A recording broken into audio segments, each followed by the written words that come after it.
अस्सलाम वालेकुम friends. Last lecture में हमने नोट नल कंस्ट्रेंट देखा था। इस लेक्चर में हम यूनिक कंस्ट्रेंट को डिस्कस करेंगे और उसका प्रैक्टिकल करके देखेंगे। तो चलें स्टार्ट करते हैं।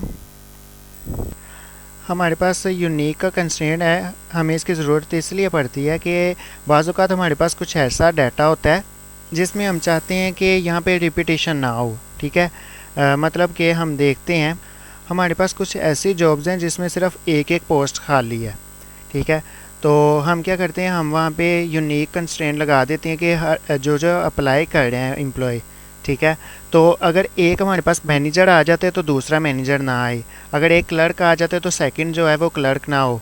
ठीक है, तो इस तरह हम वहाँ पे क्या कर सकते हैं, वहाँ पे यूनिक लगा सकते हैं। जैसे यहाँ पे कंप्लीट थ्योरी में लिखा हुआ है, तो हम थ्योरी को ज़्यादा डिस्कस नहीं करेंगे, ये आप ख़ुद ही रीड करके समझ लीजिएगा।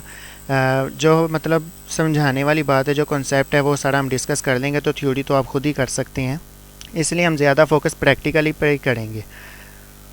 यहाँ पर जब हम टेबल क्रिएट करते हैं, क्रिएट टेबल डिपार्टमेंट, ठीक है, टेबल क्रिएट करेंगे तो वहाँ पर हम क्या करेंगे, जिसके ऊपर कंस्ट्रेंट लगाना होगा यूनिक कंस्ट्रेंट, तो हम उस पर जिस मतलब कॉलम पे लगाना होगा हम वहाँ पे यूनिक कंस्ट्रेंट लिख के और उसका साथ क्या करेंगे, नाम भी रखेंगे। नोट नल का हमने नाम नहीं था रखा।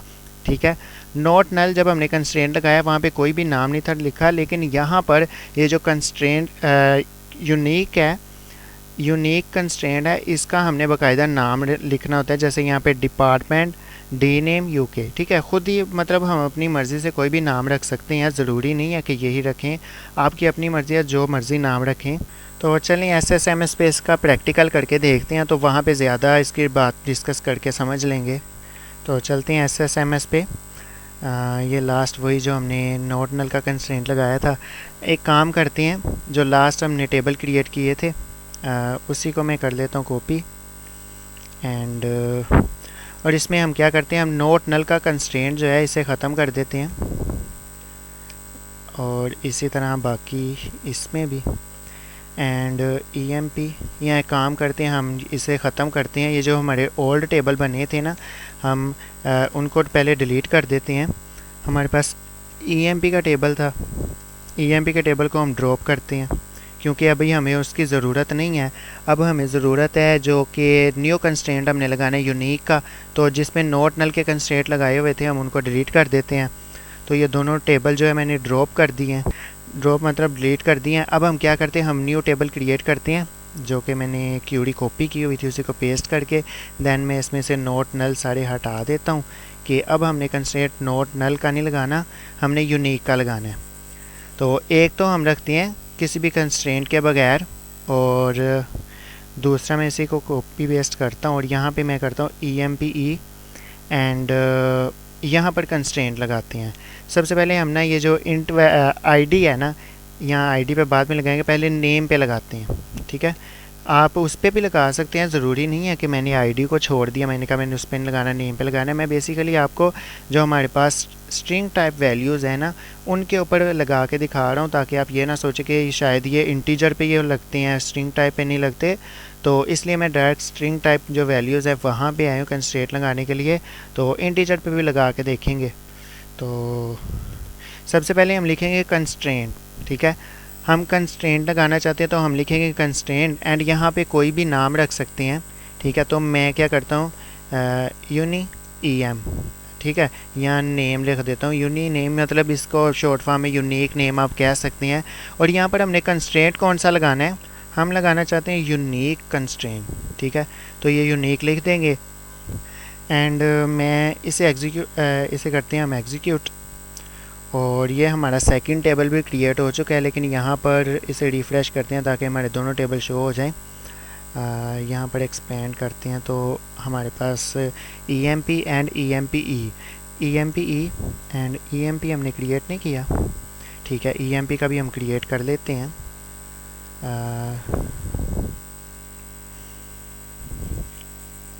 आई थिंक अभी से क्रिएट हो जाना चाहिए। एक्सपेंड, तो ये देखें हमारे पास ये जो EMP का टेबल है एंड EMPE दोनों टेबल हमारे पास क्रिएट हो चुके हैं। अब हम क्या करते हैं, मैं इसे थोड़ा सा कम कर लेता हूँ। एंड अब हम अपना काम देखते हैं कि बेसिकली यूनिक की काम क्या कर रही है। हम करते हैं सबसे पहले हमारे पास जो विदाउट कंस्ट्रेंट है EMP टेबल, इसके अंदर वैल्यूज़ इनपुट करके देखते हैं। इंसर्ट इनटू एंड हमारे पास EMP टेबल है, इसके अंदर हमने वैल्यूज़ इंसर्ट करनी है। तो यहाँ पर देख लेते हैं, सबसे पहले हमारे पास ID है तो ID 12 रख देते हैं। एंड नेम सिंपल और नेक्स्ट सैलरी है हमारी, और सैलरी के साथ साथ लास्ट पे क्या है हमारी जॉब है। तो जॉब सेम वही मैं लास्ट जो लेक्चर में हमने देखी उसी को रखता हूँ। एंड इसे करता हूँ मैं कॉपी। ठीक है, मैंने एक ही क्वेरी को कॉपी पेस्ट कर लिया ताकि मैं आपको दिखा सकूं कि मैं क्या कर रहा हूँ, सेम वैल्यू रिपीट करवा रहा हूँ। ठीक है, सेम वैल्यू रिपीट करवा के मैं इसको एग्जीक्यूट अभी करता हूँ। लेकिन ये पहले देख लें, ये है कौन सा टेबल जिसके अंदर हमने कोई भी कंस्ट्रेंट नहीं लगाया। मैं इसको अब एग्जीक्यूट करता हूँ। जैसे एग्जीक्यूट करूँगा तो ये तमाम रोज़ जो हैं वो अफेक्टेड कह रहा है, मतलब सब में डाटा इनपुट हो चुका है। अब हम क्या करते हैं, हम इसमें जो इसको पहले डिस्प्ले कर लेते हैं कि क्या डाटा शो भी हो रहा है कि नहीं। तो select salary from employ, sorry properties नहीं हमने ओपन करनी, हमने इसे एग्जीक्यूट करना है। तो ये हमारा टेबल जो है सॉरी टेबल में डाटा इनपुट हो चुका है और ये डिस्प्ले हो गया। ठीक है, तो यहाँ पर आप देख सकते हैं कि हमने क्या किया, सारा सेम डाटा इनपुट किया है, कोई भी चीज़ डिफरेंट नहीं रखी। ठीक है, और अब मैं क्या करता हूँ, अब मैं इसको हटाता हूँ या इसे लिखा रहने देते हैं। और नेक्स्ट हम क्या करते हैं, अब हम अपना जो दूसरा टेबल था इंसर्ट इनटू EMP के नाम से जो टेबल था उसके अंदर वैल्यूज़ इनपुट करके देखते हैं। और क्या करता हूँ मैं, सेम वैल्यूज़ जो ऊपर यहाँ पे इनपुट की थी इसी को मैं कॉपी करता हूँ और यहाँ पर ये जो हमारा नेक्स्ट दूसरा टेबल है जिसमें हमने कंस्ट्रेंट अप्लाई किया था उसमें देता हूँ। ठीक है, एंड मैं इसको करता हूँ कंप्लीट को कॉपी। और ठीक है, अब मैं क्या करता हूँ, बाकी सारी वैल्यूज़ हमने कंस्ट्रेंट किस पे अप्लाई किया हुआ है, सिर्फ नाम पे। नाम के अलावा बाकी जो वैल्यूज़ हैं उनमें थोड़ा बहुत चेंज कर देता हूँ। इसका ये हटा देते हैं, हम हटा देते हैं। एंड ठीक है, और सैलरी भी थोड़ी सी चेंज कर देते हैं। और ठीक है, और इसके अलावा इनके जो IDs हैं इनको भी चेंज कर देते हैं। और ठीक है, ये 12 ही ठीक थी। और बाकी जितनी भी चीज़ें हमने इसमें जो सेम सिमिलरिटी थी वो सारी ख़त्म कर दिया। हमने क्या किया, वैल्यूज़ को डिफरेंट कर दिया सिवाय नाम के। ठीक है, मैं अब क्या करता हूँ, इनको सिलेक्ट करके इनको एग्जीक्यूट करता हूँ तो देखते हैं ऊपर सारी वैल्यूज़ सेम थी। ठीक है, मैंने अब क्या किया, मैंने बाकी जो कॉलम्स हैं उनकी वैल्यू इसलिए डिफरेंट की क्योंकि मैं ये दिखाना चाह रहा हूँ कि हमने कंस्ट्रेंट लगाया सिर्फ नाम पे, तो अब इसलिए मैंने सिर्फ नाम को सेम रखा है।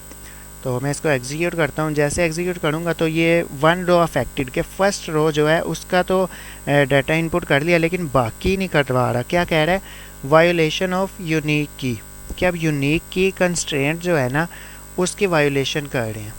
हमने क्या किया हुआ है, हमने नेम के ऊपर यूनिक का कंस्ट्रेंट लगाया हुआ है। उसका एक मतलब ये है कि आप क्या कर सकते हो, आप जो सिमिलर वैल्यूज़ हैं उनको इनपुट होने से रोक सकते हो। और यहाँ पर क्या हो रहा है, यहाँ पर मैंने नेम सेम दे दिया। ठीक है, सेम वैल्यूज़ दे रहा हूँ तो इसलिए वो कह रहा है, एरर दे रहा है कि आप सेम नाम नहीं दे सकते। अब मैं इसके नेम चेंज करके देखता हूँ। एंड और अब ठीक है, मैंने इनमें सब में चेंजिंग कर दी। और अब मैं अगर इनको सबको सिलेक्ट करके एग्जीक्यूट करूँगा तो फर्स्ट रो नहीं होगी क्योंकि फ़र्स्ट रो में मैंने चेंज नहीं की है। फर्स्ट रो का जो नाम है वो ऑलरेडी इनपुट हो चुका है, तो फर्स्ट का तो एरर देगा लेकिन बाकी जितनी भी वो सारी अफेक्टेड, मतलब बाकी सारा डाटा हो गया लेकिन फ़र्स्ट का नहीं हुआ। क्यों नहीं हुआ, क्योंकि ये जो फर्स्ट वाला था ना, ये जब हमने फ़र्स्ट टाइम चलाई थी अपनी क्यूरी तो तब ही ये डाटा इनपुट हो चुका था। ठीक है, ये रिकॉर्ड इनपुट हो गया था। तो जब मैंने सेकंड टाइम इसका नेम सेम रख के इसको इनपुट करवाने की कोशिश की तो उसने एरर दे दिया, लेकिन बाकियों में मैंने चेंज करवा दिया सब में नेम, तो उसने इनपुट हो गया डाटा। ठीक है, तो ये हमने देख लिया कि किस तरह से यूनिक की काम करती है और क्यों डाटा रोकती है, क्योंकि हमारा डाटा जब सेम हो जाएगा तो वो इनपुट नहीं होने देगी। इसी तरह आप इंटीजर वैल्यूज़ पे भी ये यूनिक की अप्लाई करके और जो सिमिलरिटी हैं उनको रिमूव कर सकते हैं। तो ये थी हमारी यूनिक की कंस्ट्रेंट। होप सो कि ये अच्छे से समझ आ गई होगी। तो इस लेक्चर में इतना ही, मिलते हैं नेक्स्ट लेक्चर में। अल्लाह हाफिज़।